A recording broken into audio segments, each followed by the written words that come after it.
I remember growing up and being fascinated with the Bigfoot. I remember coming home on Fridays when I was a child and watching the Travel Channel. That channel would typically have shows about Bigfoots and other paranormal investigations. I decided to do a quick investigation of my own and to report my findings on this channel. This is what I found. Sightings of Bigfoot have dated back hundreds of years ago, across many continents, and are involved in most cultures.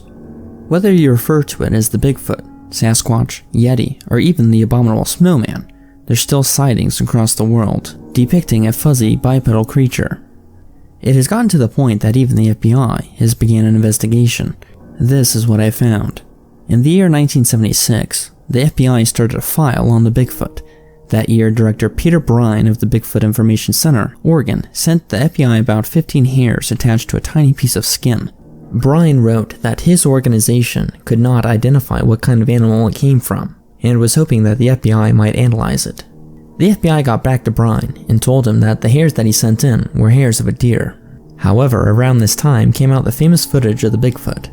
The FBI took other samples of foot sizes and other things like that, most of which came back as fakes. However, there still are photos of the Bigfoot that are out that are still claimed to be real. Here are some of them that I found. This photo here is a clip of the film taken by Roger Patterson. Despite this looking like a fake, this piece of footage is still considered the best piece of evidence of Bigfoot to this day.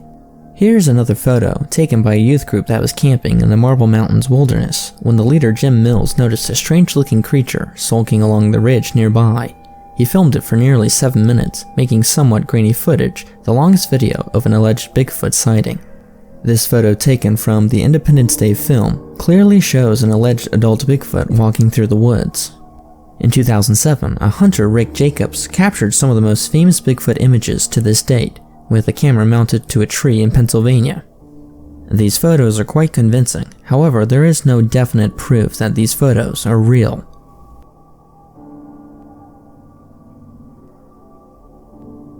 This story was told to me a couple of years ago.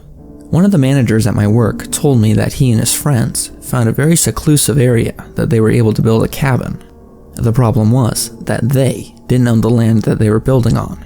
They literally wanted to be off the grid, and they figured that their spot that they picked was so well hidden that no one would find them. For the most part, they were right. Every other weekend I'd hear stories from him about how he and his friends stayed up at this cabin.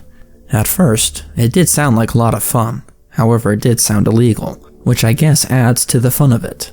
I think he tried to invite me once, but I obviously declined. Not that I didn't like the guy, I just didn't like doing outdoorsy things.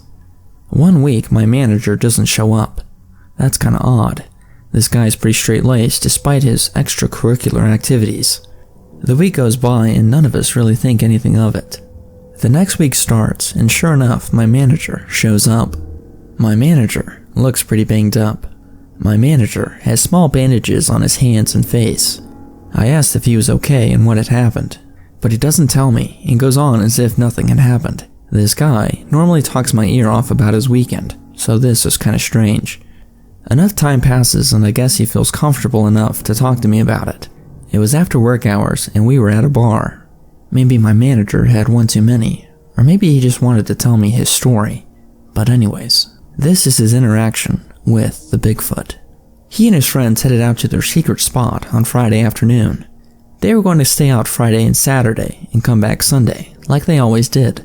To get to this cabin, you had to walk 45 minutes on this trail, and then another hour on an unpaved trail that only they knew about. The unpaved trail was through dense brush and trees.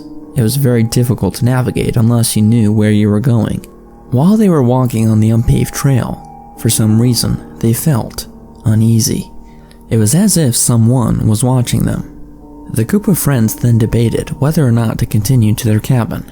They didn't want to lead a stranger to their secret hideout. But then again, it was getting dark, and they figured that if they were being followed, that they'd just lose them out in the woods. They continued their hike to the cabin, still feeling uneasy.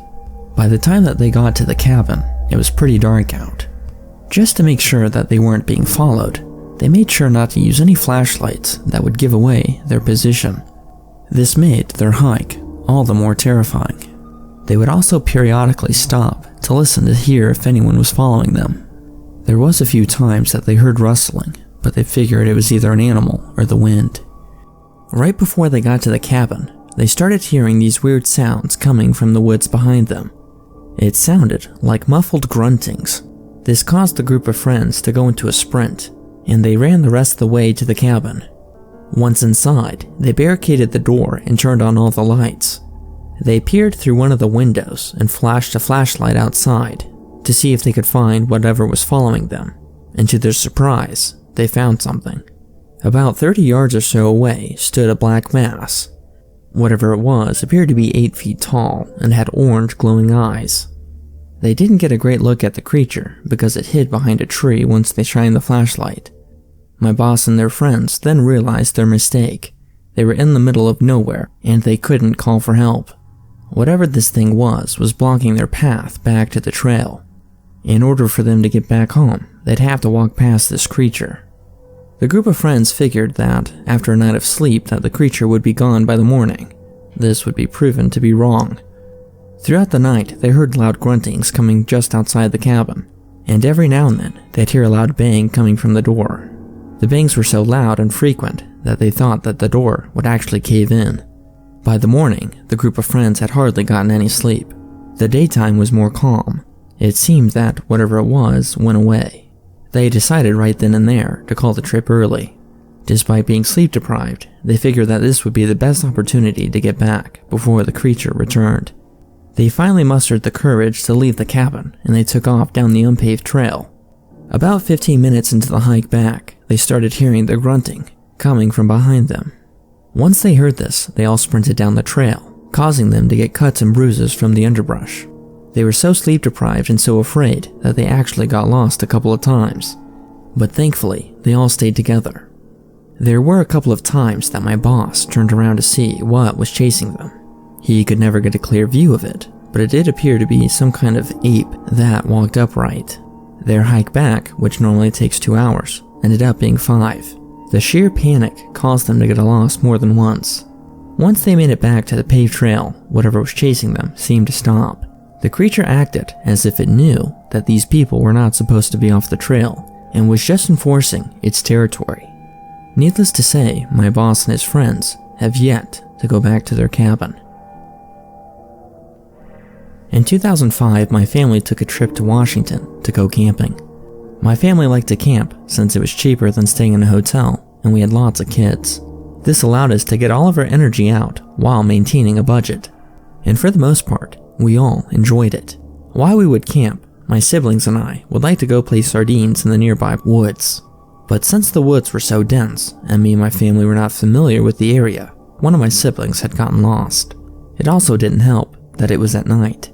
My siblings and I searched for hours before we told our parents, which was probably a huge mistake.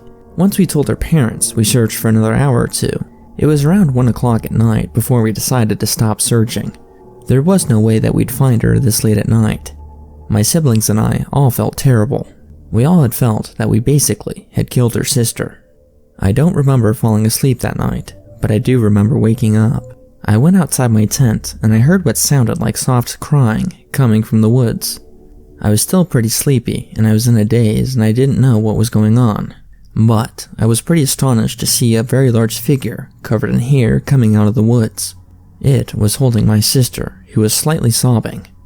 The creature then saw me and placed my sister on the ground. Then it turned around and walked into the woods.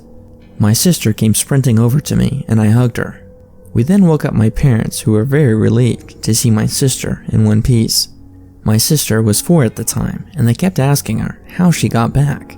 She would only say that the kind fuzzy man carried her back to us. My parents were kind of startled and uneasy about this information. They didn't like the idea that a man was alone with their daughter out in the woods.